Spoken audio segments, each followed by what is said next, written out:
Welcome to the latest edition of Actuary Voices, the podcast from the American Academy of Actuaries. I'm your host, David Nolan, Senior Director of Marketing and Communications at the Academy. In this edition, I have the pleasure of speaking with Aree Bly, a new board member of the Network of Actuarial Women and Allies. Aree, welcome to Actuary Voices. Thank you. I'm excited to be here. Yeah, we're excited to have you too. What I usually like to start with is trying to get a sense of people's backgrounds and how they became an actuary, and what, more importantly, maybe why they became an actuary. Yeah, well, I was good at math. I think that's kind of the very basics, probably not very different. Right. However, I came from a family that there was no mention of actuaries. I had an English professor father. I had a nurse mother. My older brother was looking at being a lawyer. So there was no path ahead of me. So when I was a senior in high school, and this was in a small town in Wyoming, so there wasn't any industry around there. There just wasn't any awareness of it. But one of the college professors at the local college came out to talk to me, having seen my either ACT or SAT scores. They said, "Wait, you're good at math. Here's a list of things that you can do with that." And actuary was near the top because it was nice and alphabetical. And I thought, well, that looks interesting. But then I went to a liberal arts school. I didn't jump right in. So I went to a liberal arts school. I ended up majoring in both math and accounting. And so I got a good business connection there as well. It just so happened that there was an emeritus professor at this school that knew about the actuarial profession, and he and I would meet very regularly just to start talking about it, start studying for a few of the very early exams. So that, I think, and it surprisingly, his name was also Aree. He was the first person I ever met named Aree. But anyway, he and I would sit, and that was what really cemented the interest in the career for me. So I did feel coming out of that that I needed some more education. So I went into grad school, but after grad school, jumped right into a great start at Cigna in healthcare. So. Oh, wow. Was your high school, was your university, was that in Wyoming too, or did you? It was not. I went out of state. I went to my father's alma mater, which was Augustana College at the time. It's in South Dakota, very small, about 2,500 students. Which was perfect for me. I wanted a small school where I could really get to know the professors, and I loved having the liberal arts education. I could do some foreign language. I had a foreign language minor, so I could really kind of explore a lot of my interests without having to go too deep and not do any research. Did not want to do any research. Okay. So, yeah. Yeah. But certainly fortuitous that there was somebody there who knew enough about the actuarial profession that we could he could sort of direct you along that path. Yeah. And then grad school was at University of Nebraska-Lincoln. So they had a very well-established actuarial program. Right. So even though I was doing a statistics master's degree, I could do more coursework in the actuarial side. Sure. And in fact, I think a former Academy president, when I first joined the Academy nearly 10 years ago, I think he was still lecturing at the University of Nebraska on a part-time basis. Right. He would come in and they have a wonderful program. Yes, they do. Yeah. Okay, so you graduated, moved on from grad school, and then you became a health actuary, I think I heard you say. Is that right? Yeah. And how did you find that? Well, I ended up going where I could get an internship. I ended up at Cigna, and at the time they had, health, they had some life, they had group, they had reinsurance, they had quite a bit, and they have a very robust, they still do a fabulous rotation program for students to get exposure to different areas, the financial reporting side, the pricing side, the product development side, in all of those arenas. So it was a wonderful way to start a career, to really just be able to dabble, because I have always been a jack of all trades. I like to know a lot about all the things that are related to the profession, and then pick one or two to go deeper in. But it was a great opportunity to both get into the profession. They were big enough that they had a lot of students coming in every year. So there was an instant community, because I was moving from Wyoming, basically out to Connecticut. So huge change. And as an introvert, it was nice to have instant friends who were going through a lot of the same things that I was going through. Yeah. So you said you got an internship there. Was that your first actuarial or actuarially related internship? It was. And I didn't get it until after I got my master's degree. I had gotten accepted into the PhD program, so I could have stayed in grad school. So this was really the first opportunity. I think that was one of the downfalls probably of the liberal arts education, is it just didn't have a lot of ins to get me into early internships in my undergrad career. And then I really only had one summer, during my master's program where I could have gotten an internship, and I just wasn't able to land one at that time. So it was my first internship. And at the end of it, they said, if you're interested in staying full time, we'd love to have you. So I did. Great. So, okay. Yeah. Very good. Yeah, because the Academy sponsors some students to go to an actuarial conference every year. And one of the judging criteria is how many internships these undergrads have attended and how many exams they've passed. Right. And this is for undergrads. Right. So, the judges who are, senior Academy members place an awful lot of strength in how much people are already committed to the profession. Right. Right. Which, totally understandable. You want to be sponsoring people who are going to use it for quite a while. Yeah, that's true. So you were, you say a jack of all trades, but you were a Health Plus actuary. Now you're with us today because you're on the board of the network of Actuarial Women and Allies.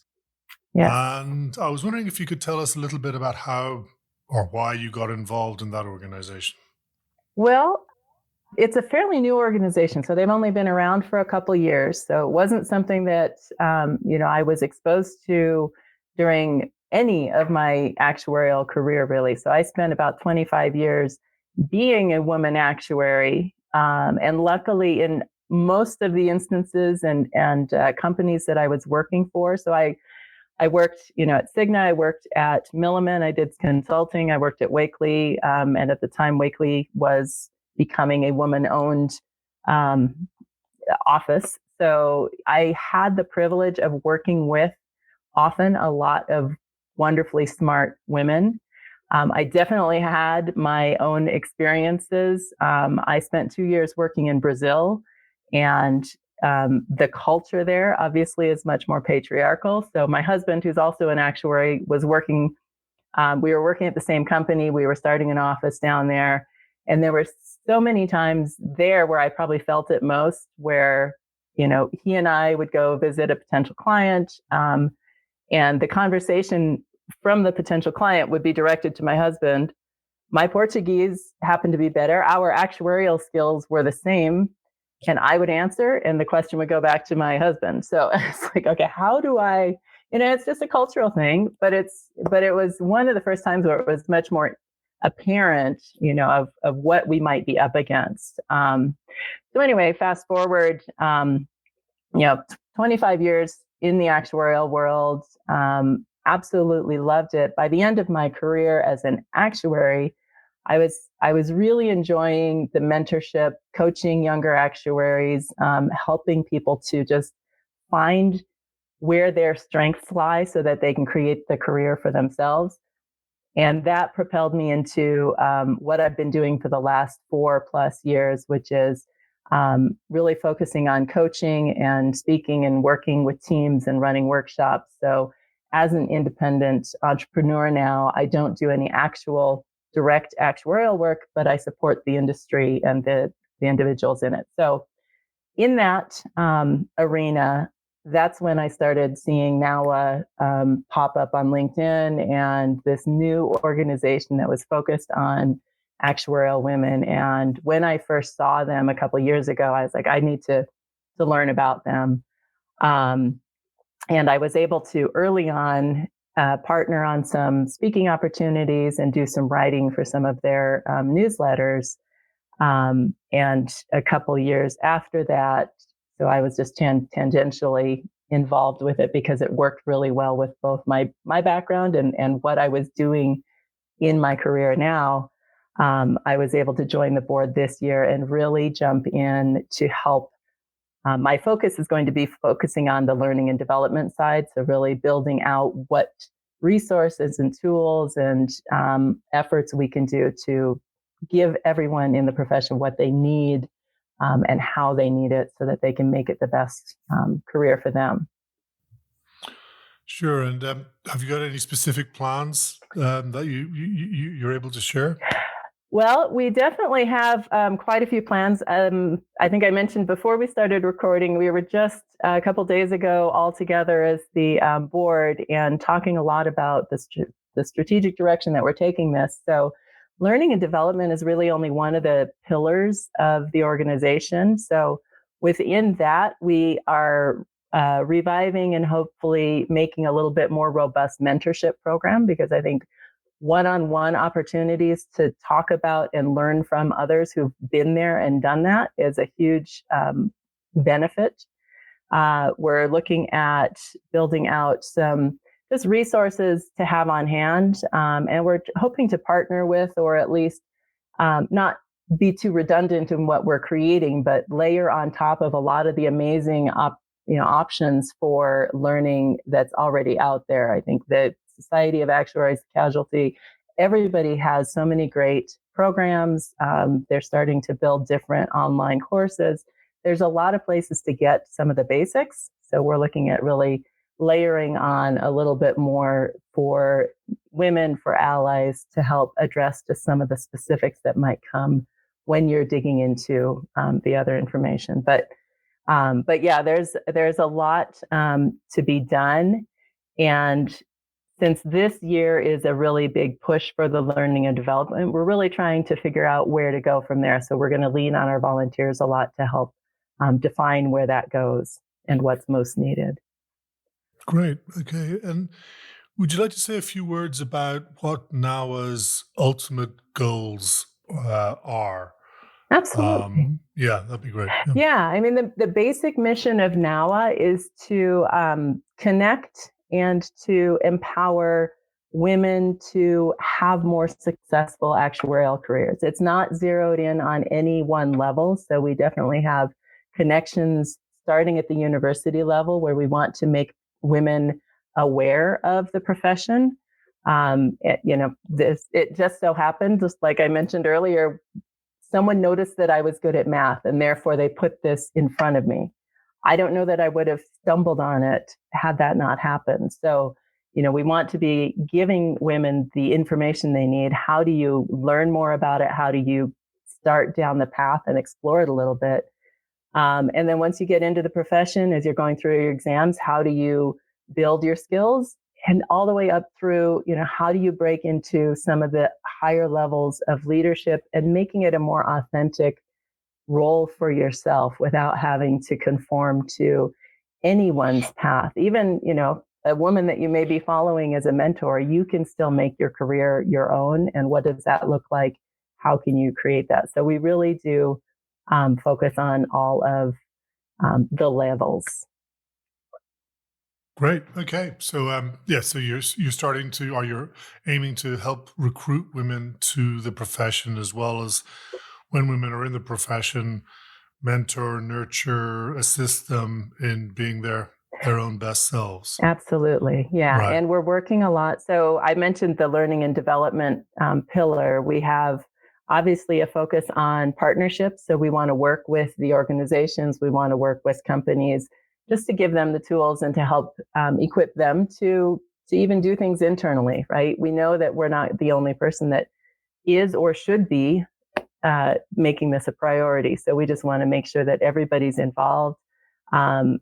Community is a huge aspect of this. We just want to be a place where people can meet other women actuaries and other allies that are in the profession, so you can see a little bit more beyond what you're exposed to in your own organization. And then, of course, no organization runs without members. So we have a pillar focused on, getting members in, getting them involved, helping volunteers find the role that fits them, where they want to be able to contribute.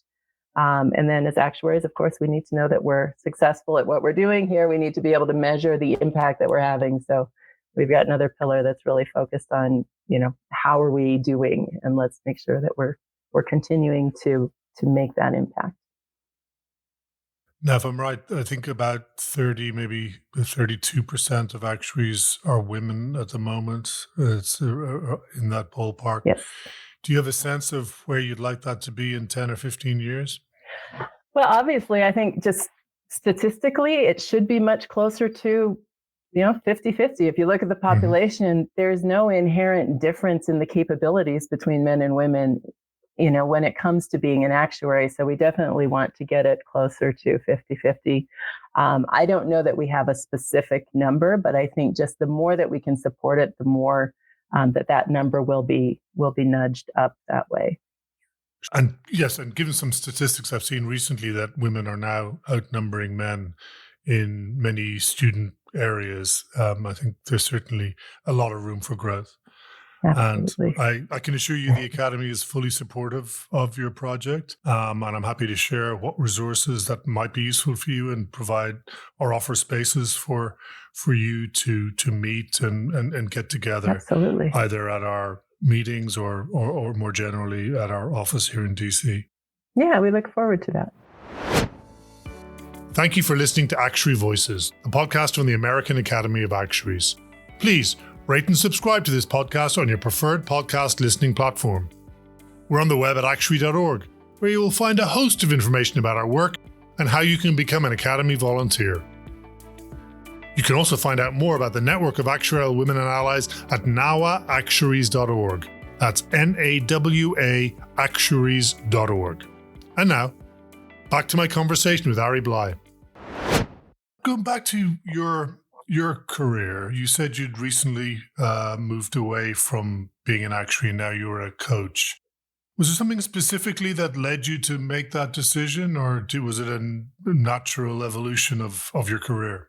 I think it was a little bit of both. I think I got to the point where I was realizing that I loved the work that I was doing. At this point, I had been in consulting, the majority of the last 15 years of my career. And I loved the client work. I loved partnering with the teams, pulling the right people in to make sure that we could address the needs of the clients. But I was starting to notice that wasn't energizing me as much as it had in the past. Like that problem solving aspect wasn't really where I wanted to be spending my time. So as a good analyst, I actually started taking notes and paid attention for a couple of weeks straight, just really looking at what did I do today? Where did I get energy? Where was I engaged the most? What was draining me? And I looked for the patterns. And that's when I really started to see, okay, it's in the people side right now. I probably as a natural evolution through my career, as you move up the chain, as you start doing more leadership, as you start leading more teams and more projects, you get experience in that, and then you start building those skills. And I realized that was also not just skills that I had, but passions that I had. So I approached our principal at the time and I said, look, I would love to find a way to experiment a little bit more in this area, because obviously, there were instances where I was the go-to person for a lot of the mentor conversations anyway. I was being pulled in as an expert in education and, how do we work better as a team? So I said, I'd really love to explore this because it could be something beneficial for the organization as a whole. So they were very supportive in me getting certified as a coach at that time. And I was able to step away from a little bit of the technical work so that I could work with our HR team. I could spend more time focused on using those new skills to strengthen our whole organization. And all what that did for me also, that experimentation, it cemented in me that, this feels right at this point in my career. which I think I've found a lot of people are hesitant to do, right? We get into, especially once you've put in all the blood, sweat, and tears to get your certification and to get those letters after your name, and to then say, wait a minute, what I really want to be doing, what I feel like I need to be doing right now, has not really much to do with those letters. It feels like you're dishonoring the work that you put into getting there. But when I can step back and I could go, you know what, this is still a way to support the profession and to use those skills. I'm not giving up on those skills. I'm just using them in a different way. Right. So, Yeah. But yeah, it was interesting as I was kind of thinking back through my career. I remembered a time very early in my career when I was at Cigna. I was at a internal leadership conference, leadership training, actually, by Sen Delaney at the time. And, they have the speaker up front. They're talking through all the issues with how do you become a better leader, and, going through all the exercises. And my friend, another actuary, leaned over and was like, Aree, I think you might belong at the front of the room, like as a trainer, as a leader. And I was like, wait a minute, that's weird. I'm an actuary. That's, and I just filed it away. And then 25 years later, I was like, wait a minute, now that's what I'm doing. So Sure. You never know where those, it was in there probably all along, but it was also an evolution to get there. It's interesting what you said about somehow you might be dishonoring the work you had done previously. The way I see it, you used your analytical skills to say, actually, I'm not particularly in the right channel right now. So you're honoring your experience by making what could be an incredibly scary jump. Yeah. I totally hear what you're saying there. That even if you felt there was a parachute because you were working in the same organization, it was definitely a big jump to move into that. Right. But you seem to be thriving, so I'm delighted for you. Thank you. I am very much enjoying it. I don't regret a minute of those decisions, nor any of the rest of the career either. It all kind of prepares you for where you want to be and where you need to be. And there's an awful lot to coaching. Do you focus on a specific area, or is it something that you develop as you face needs? I focus mostly on. Well, it's hard to separate career and life. So, if success and sustainability is kind of where I focus, is how can you make this life, which includes your career, right? How can you be sustainable and successful so that you're not going to burn yourself out, so that you're keeping up with the changes in yourself, so that you're recognizing where the best fit for you right now is and why that's important for you. How can you leverage the skills that you've spent so many years building? Which ones do you want to use in the next phase? And which ones are you willing to kind of set down because their usefulness is not in the next phase, right? You're never going to lose those skills, but maybe you don't use them in the next phase. So my focus is really on sustainability, and it's also a lot on helping teams work together. So it's the interpersonal understanding of why I'm different than the other people and how that works well, and how how we can fit the best team, recognizing our differences. Because if you get all of the same cookie cutter actuaries in a room, you're not going to be as powerful as if you have and recognize the variety of skills that you have in there. Right. So it's all about highlighting what else is true about your skills, about your what you're bringing to the table. It's not always based on the technical exam-based, skills. Right. Yeah, and it's something the Academy has adopted recently, in that when we're doing new work product, we make a conscious decision about whether we are attracting the diversity of thought to every piece of work, whether that's actuarial background, personal background, et cetera, et cetera. So diversity writ large. It's because you're right. I think if you get different viewpoints, even if they don't end up in the final paper, being challenged by those helps strengthen all the work. Absolutely. Great. You're on somewhat on the outside looking in now, but I like to ask people who are interested in the actuarial profession what challenges they see as we move forward. Yeah, well, what I see, and it's partly, just from what I observe, but also from what I hear from clients and the teams that I work with, there's always a challenge of, um, you know, in every market, every industry, it's changing, right? I was in healthcare, like I mentioned, the regulations changed regularly. You always had to be nimble enough to kind of keep up with that, and sometimes, foresee where they're headed so that you can strategize ahead of time. But being able to change quickly, and now we've got AI challenges, we've got people wondering, well, how is an actuary different than a data scientist? And being able to differentiate yourself as more of these other careers kind of start bumping up against you, and recognizing how all of those work together. There's always the challenge of, being in high pressure, the hard market that impacts a lot of our, underwriter pressures as they, push on the actuarial side. So it's always, there's always something, whether it's coming from changes external or whether it's just the nature of the market that we're working in. And then it's our own tendencies to burn ourselves out, to really try not learn how to manage our own careers and our own, we're just in this world now where there's more access to more information, to more noise, to more distractions, and we've got to learn how to manage ourselves so that we can work best in that situation. That's a lot to manage. It is a lot to manage. It is, but it's easy. But we are, and I still do it.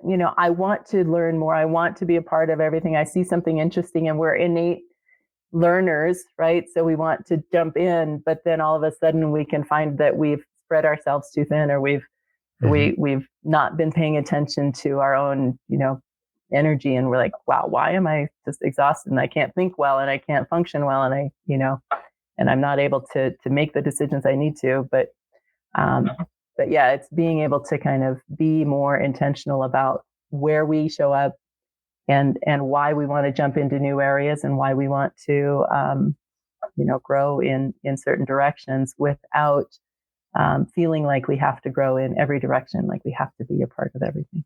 Sure, that's a very good segue to my next question, because I like to know what people do for fun. Oh, I go outside. So I live in Colorado, right. So I'm out. It's very easy to get outside.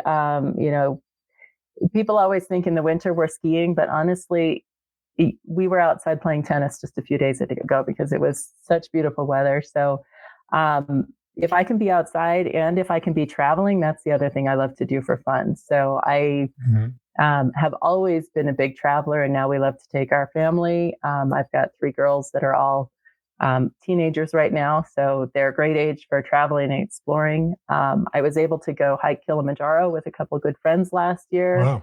Wow. Fabulous time to just get away, completely left my phone on off mode for 8 days. And it was an amazing experience just to go challenge myself in a new way. But yeah, so I go outside for fun. That's great. And it sounds like you don't need any coaching in your self-care regimen. So hopefully not. We can move on from that. Well, we've come to the end of our time. Is there anything I didn't ask you that you'd like to say to our audience, or have you got any final words you'd like to share with us? No, I think the one thing that I would say, and this is the part where I wouldn't call it a regret, but I wish I would have gotten involved in organizations like NAWA earlier in my career. Now, there have been many organizations that have been around for a lot longer than NAWA. So, but just the opportunity to expand your network, to have different conversations and learn different perspectives.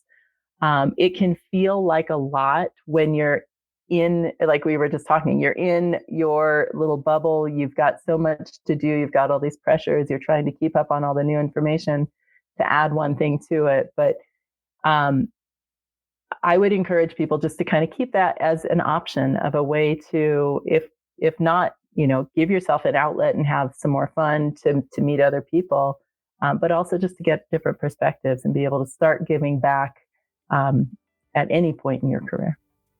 That's a great challenge for all our listeners. Thank you very much. Yeah. Aree, it was lovely talking to you. Thank you so much for your time. We really appreciate it. Thank you. It was fabulous to be here. Thank you for listening to Actuary Voices, a podcast from the American Academy of Actuaries. Today, I was talking to Aree Bly, a new board member at the Network of Actuarial Women and Allies. NAWA is on the web at nawaactuaries.org. That's NAWA actuaries.org.